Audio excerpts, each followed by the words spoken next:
খুব সহজ উপায়ে শাকটা রান্না করলাম। আপনারাও এইভাবে রান্না করে খেয়ে দেখবেন। খেতেও ভালো, শরীরের জন্য তো খুবই ভালো।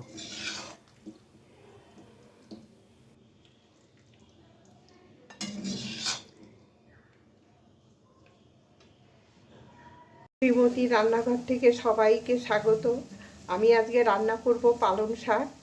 একেবারেই সহজ উপায়ে, তেল কম দিয়ে। আপনারা ভিডিওটা প্রথম থেকে শেষ অবধি দেখবেন আমি কিভাবে রান্না করি। দিয়ে দিলাম সর্ষের তেল। তেল গরম হয়ে গেছে, আমি ফোড়ন দিলাম 5 ফোড়ন।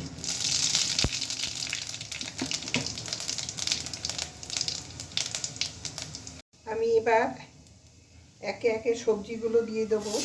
আগে দিয়ে দিলাম আলু,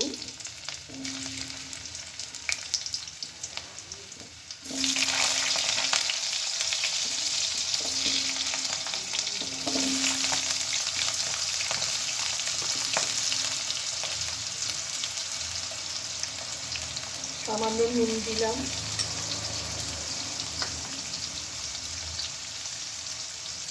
একটু হলুদ দিয়ে দিলাম। আলুটা এবার আমি একটু ভালো করে ভেজে নেব।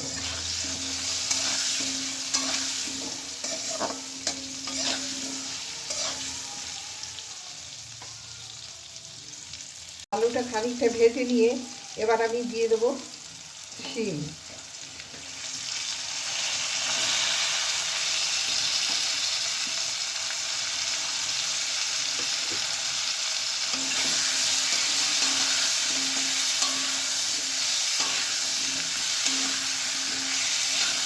শিম আর আলু একটুখানি ভেজে নেব।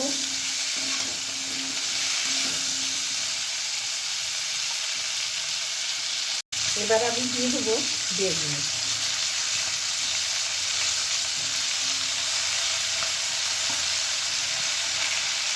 দিয়ে দিলাম কয়েকটা কাঁচা লঙ্কা চেরা।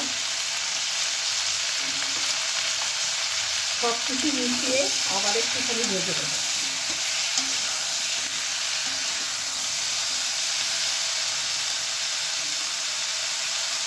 সব কিছু একসাথে আমি ভেজে নিয়েছি। এবার আমি দিয়ে দেবো পালং শাকটা।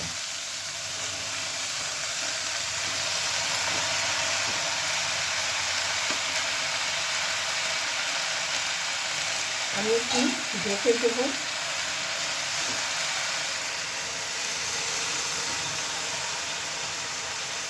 ফুলনটা এবার আমি একটু কমিয়ে দেবো, একদম সিমে দিয়ে দেবো। এর থেকে যে জলটা বেরোবে তা দিয়েই আস্তে আস্তে শাকটা সেদ্ধ হয়ে যাবে।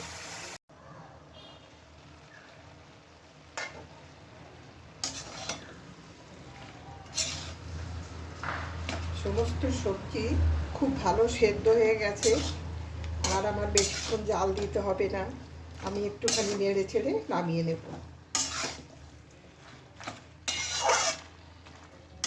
এরকম হালকা তেল মশলাবিহীন এইভাবে আপনারা রান্না করে খেয়ে দেখবেন, আশা করি খুবই ভালো লাগবে।